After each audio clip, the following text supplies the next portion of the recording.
कोया जनजातीय कहाँ की जनजाति है, किस प्रदेश में पाई जाती है? तो ये आंध्र प्रदेश की जनजाति है। वहाँ के पापीकोंडा पहाड़ी क्षेत्र में ये जनजाति पाई जाती है। एक पारंपरिक बांसुरी का निर्माण यह करती थी जिसको परमाकोर कहा जाता है। आसपास आप देखते भी होंगे परमाकोर जिसको कहा जाता है, बांसुरी है एक परंपरागत।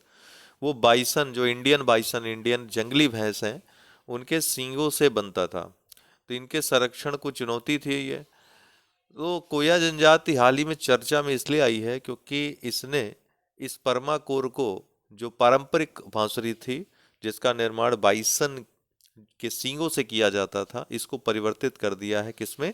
ताड़ के पत्तों से। अब ये ताड़ के पत्तों से बांसुरी बना रहे हैं।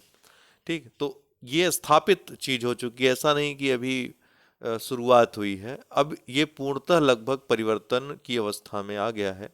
इसलिए इनको, इसके लिए प्रशंसा इसकी की जा रही है कोया जनजाति की, इसलिए ये चर्चा में है। ऑपरेशन स्टॉर्म मेकर्स सेकेंड, ये साइबर सुरक्षा के लिए एक ड्राइव चलाया गया था इंटरपोल के द्वारा। लेकिन इस ड्राइव के दौरान इंटरपोल को एक नई प्रवृत्ति देखने को मिली। और वो प्रवृत्ति क्या है कि जो मानव तस्कर पीड़ित हैं, व्यक्ति हैं, उनको जबरदस्ती साइबर धोखाधड़ी करने के लिए मजबूर किया जाता है। एक नई प्रवृत्ति ये देखने को मिली है। बन्नी ये घास का मैदान है, एशिया का सबसे बड़ा घास का मैदान इसको माना जाता है। गुजरात के कच्छ के रन में इसका फैलाव बहुत ज्यादा है। ठीक है, गुजरात के कच्छ के रन में एशिया का सबसे बड़ा घास का मैदान, ग्रासलैंड, इसको माना जाता है। केंद्र सरकार द्वारा यहाँ पर चीता संरक्षण प्रजनन केंद्र की स्थापना को मंजूरी दी गई है। कहाँ पे? बन्नी घास के मैदान में। डॉक्टर अतुल शाह को COP28 शिखर सम्मेलन में, जो कि दुबई में आयोजित हो रहा है, संयुक्त अरब अमीरात में, गेम चेंजिंग इनोवेटर अवार्ड से सम्मानित किया गया।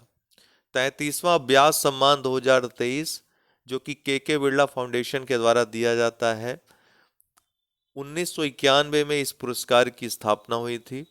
33वां जो ब्यास सम्मान 2023 का दिया गया है वो पुष्पा भारती को दिया गया है, इनके संस्मरण, यादें यादें और यादें के लिए। हाल ही में किस देश ने पृथ्वी पर सबसे गहरी भौतिकी प्रयोगशाला शुरू की है, फिजिक्स लेबोरेटरी की शुरुआत की है, सबसे गहरी पृथ्वी पर? तो चीन ने। कहां पर? सिचुआन प्रांत में। अफगान महिला कौशल विकास केंद्र महिलाओं को बराबरी का हिस्सा देने के क्षेत्र में काफी काम किया है इसने। अफगानिस्तान का एनजीओ है। इसको अंतर्राष्ट्रीय लिंग समानता पुरस्कार 2023 से सम्मानित किया गया है। नई दिल्ली में भारत मंडपम में GPAI global partnership on artificial intelligence शिखर सम्मेलन का आयोजन हो रहा है। इस शिखर सम्मेलन के बाद हम और चर्चा करेंगे इस पे। प्रस्थान ये भारतीय नौसेना का तटीय सुरक्षा अभ्यास है। क्या नाम है इसका? प्रस्थान है। 12 दिसंबर को WHO का सार्वभौमिक स्वास्थ्य कवरेज दिवस, ये 2017 से इस दिवस को मनाया जाता है। कल हमने थोड़ी चर्चा की थी इस पे। इस बार की थीम क्या थी? तो health for all, time for action.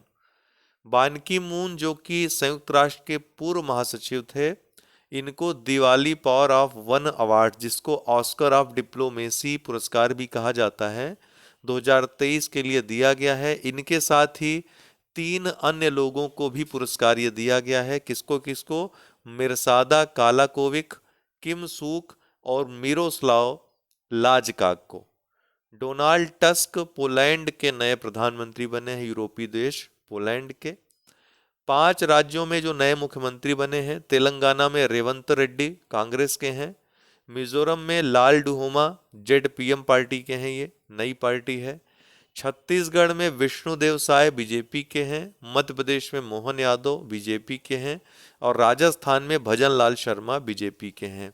तो ये चुन लिए गए हैं मुख्यमंत्री पद के लिए। इसलिए पांचों का नाम आप याद रखिएगा, मिलान करने के लिए भी आ सकता है। हालांकि इतना तो आप लोगों को पता है, इतने तो राजनीतिक रूप से आप लोग जागरूक हैं ही। तो आज के लिए इतना ही। बहुत बहुत धन्यवाद।